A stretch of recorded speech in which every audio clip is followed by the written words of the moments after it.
오늘은 마가복음 3장 24절에서 26절의 말씀으로 예수와 바알세불 두 번째라는 제목으로 하나님의 말씀을 나누고자 합니다. 본 말씀은 또 만일 나라가 스스로 분쟁하면 그 나라가 설 수 없고 만일 집이 스스로 분쟁하면 그 집이 설 수 없고 만일 사탄이 자기를 거슬러 일어나 분쟁하면 설 수 없고 망하느니라. 나라가 분쟁하는 곳은 설 수 없습니다. 그것은 무너질 뿐입니다. 이 땅에 수많은 나라가 전쟁으로 분쟁으로 망한 나라가 많습니다. 그들은 하나가 되지 못함으로 결국은 사라진 것입니다. 또 집이 스스로 분쟁하면 그 집이 서지 못합니다. 가정은 하나님께서 창조하신 가장 기초 단위입니다.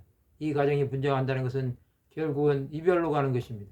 가족은 서로 보호해야 할 의무가 있습니다. 사탄도 마찬가지입니다. 사탄이 분쟁하면 설 수 없다는 것입니다. 사탄은 망하게 되는 것입니다. 이것은 있을 수 없다는 것을 말씀하시는 것입니다. 예수께서는 사탄이 분쟁하지 않음을 아시는 것입니다. 서기관들의 억지 논리는 말이 되지 않습니다. 그들은 예수의 말씀이 자신들의 심령을 깨트리며 놀란 것입니다. 그럼에도 그들은 인정하고 싶어 하지 않은 것입니다. 사탄은 어떻게 해서든지 하나님의 일을 방해하려고 합니다.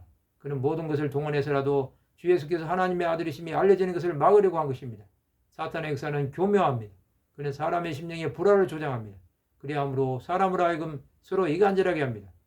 세계관들은 유대인들의 마음에 예수를 미워하는 마음을 넣어주기 원했습니다. 그들은 무리들이 선동되어 예수를 잡기를 원한 것입니다. 그러나 하나님께서 허락하시지 않으면 이 모든 것은 일어나기 힘든 것입니다. 나라와 집과 사탄의 분쟁의 원인은 모두 사탄에게 있습니다. 사탄은 하나됨을 원하지 않습니다. 그가 원하는 것은 모든 것이 엉망이 되는 것입니다. 그리함으로 사탄이 원하는 세상이 되기를 바라는 것입니다. 그는 예수를 받게 해서 자신의 목적을 달성하고자 했습니다. 그의 목적은 하나님 나라 도래를 지연시키는 것입니다.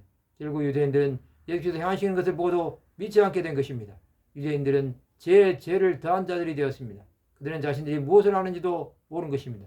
끝까지 하나님 나라를 위해 살아야 할 자들이 하나님을 대적하는 자들이 되어버린 것입니다. 그들은 망하는 길로 간 것입니다. 예수를 모르면 이런 일을 행합니다. 그런 자들은 스스로 의롭다고 착각합니다. 또 이것이 하나님의 일이라고 자부합니다. 그러나 그것은 하나님과 상관이 없습니다. 우리는 주 예수를 위해 살아야 합니다. 또 예수의 만왕의 왕되심을 볼 수 있어야 합니다.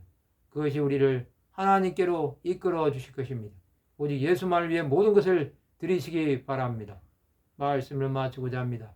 화평하게 하는 자가 되어 하나님의 아들이라 일컬음을 받는 하나님의 백성들이 되시기를 주님의 이름으로 축원합니다.